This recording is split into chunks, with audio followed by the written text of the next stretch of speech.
Hello friends, welcome to home food recipes. આજે આપણે બનાવીશું બટાકાનો એકદમ ટેસ્ટી અને ચટપટો નાસ્તો, જે બાળકોથી લઈને મોટા દરેકને ખૂબ જ પસંદ આવશે. આ નાસ્તાની એક ખાસ વાત છે કે તમે આને ફ્રીઝરમાં પૂરા 15 દિવસ સુધી સ્ટોર કરીને રાખી શકો છો. જ્યારે પણ મન કરે એને ફ્રાય કરીને ગ્રીન ચટણી અને કેચઅપ સાથે ખાઈ શકાય છે. તો ચલો આ ક્રિસ્પી ટેસ્ટી મિની બાઇટ્સ કેવી રીતે બનાવવા એ જોઈ લઈએ. તો સૌથી પહેલાં અહીંયા મેં 3 મીડિયમ સાઇઝના બટાકા લીધા છે અને બરાબર મેં ધોઈ લીધા છે. તો હવે એક પિલરની મદદથી આપણે એને આ રીતે છોલી લેવાના છે. જો તમારી પાસે એકદમ મોટી સાઇઝનો બટાકો હોય તો 3 બટાકાની જગ્યાએ તમે એક મોટી સાઇઝનો બટાકો લેશો તો પણ ચાલી જશે. તો ત્રણેય બટાકાને મેં છોલી લીધા છે. હવે આપણે એને છીણવાના છે. તો અહીંયા મેં મીડિયમ કાણાવાળી જે છીણી આવે એ લીધી છે. એનાથી આપણે ત્રણેય બટાકાને છીણી લઈએ. તો ત્રણેય બટાકા અહીંયા મેં છીણી લીધા છે. બટાકા છીણાઈ જાય એ પછી આપણે એને પાણીમાં ડુબાડીને ધોઈ લેવાના છે. એવું કરવાથી એ બિલકુલ પણ કાળા નહીં પડે અને એની અંદર જે સ્ટાર્ચ હશે એ પણ નીકળી જશે. તો સાફ પાણીથી આપણે પાણી બદલીને 2 થી 3 વખત આ પ્રોસેસ કરીને એને ધોઈ લેવાના છે. જ્યાં સુધી પાણી એકદમ સાફ ના નીકળે ત્યાં સુધી 2-3 વખત આપણે એને ધોઈ લેવાના છે. તો બટાકાના છીણને મેં પાણી બદલીને 2-3 વાર ધોઈ લીધા છે. હવે આપણે એને દબાવીને બધું જ એનું જે એક્સ્ટ્રા પાણી હોય એ આ રીતે નીચવી લઈશું. અને હવે આપણે એને એક બાઉલમાં લઈ લઈએ. તો આ આપણું બટાકાનું છીણ રેડી છે. હવે આપણે આગળની પ્રોસેસ શરૂ કરીએ. તો ગેસ ઉપર એક પેનની અંદર આપણે 1 કપ એટલે કે 200 ml જેટલું પાણી ગરમ કરવા મૂકીશું. પાણી સરસ ગરમ થઈ જાય એટલે 1 ચમચી જેટલું એમાં જીરું ઉમેરીશું, 5 ચમચી જેટલી હિંગ ઉમેરીશું, અડધી ચમચી હળદર ઉમેરીશું, 1 ચમચી જેટલું ધાણા જીરું પાવડર ઉમેરીશું, 1 ટેબલસ્પૂન એટલે કે 1 મોટી ચમચી ચોપ કરેલા આદુ, લસણ અને લીલા મરચાં ઉમેરીશું. સ્વાદ મુજબ મીઠું ઉમેરી દઈએ.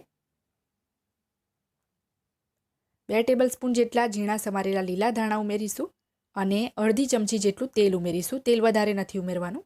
હવે આને બરાબર આપણે મિક્સ કરી લઈએ. હવે એની અંદર આપણે છીણેલા બટાકા જે ધોઈને રાખ્યા હતા એ એડ કરી દઈશું. હવે એમાં આપણે 3/4 કપ એટલે કે પોણા કપ જેટલો ચોખાનો લોટ ઉમેરીશું. ચોખાના લોટ ઉમેરવાથી એનું બાઇન્ડિંગ અને ક્રિસ્પીનેસ બંને આવી જશે નાસ્તામાં.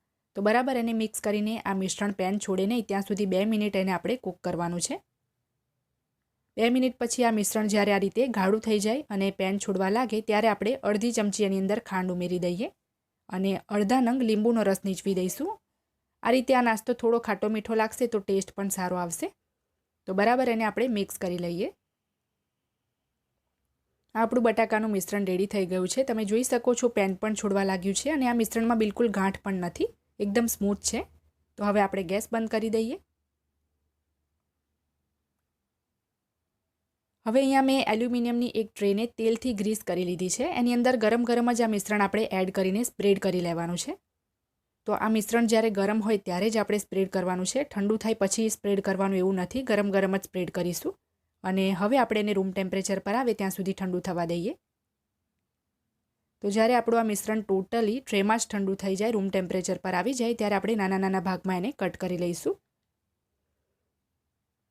પહેલાં આપણે એને સ્ક્વેર પીસીસમાં કટ કરીશું. એ પછી આપણે એકદમ નાના ટ્રાયેંગલ્સ બનાવીશું. જો તમારે મોટી સાઇઝના ટ્રાયેંગલ્સ બનાવવા હોય તો પણ તમે બનાવી શકો છો. અને આ રીતે ટ્રાયેંગલ્સ રેડી કરીને તમે આને એરટાઇટ ડબ્બામાં ભરીને ફ્રીઝરમાં મૂકી દેશો તો પૂરા 15 દિવસ સુધી એ બિલકુલ ખરાબ નથી થતું. અને જ્યારે પણ તમારે એને ફ્રાય કરવું હોય ત્યારે ડીપ ફ્રાય કરીને તમે એને મનપસંદ ચટણી સાથે એન્જોય કરી શકો છો. તો એકદમ નાના ટ્રાયેંગલ્સ અહીંયા મેં રેડી કર્યા છે. તમને હું કાઢીને પણ બતાવું છું કે કઈ રીતે રેડી કરવાના છે.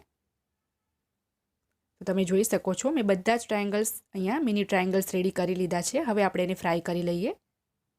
તો એકદમ ગરમ તેલની અંદર ફાસ્ટ ફ્લેમ પર આપણે એને ફ્રાય કરવાના છે.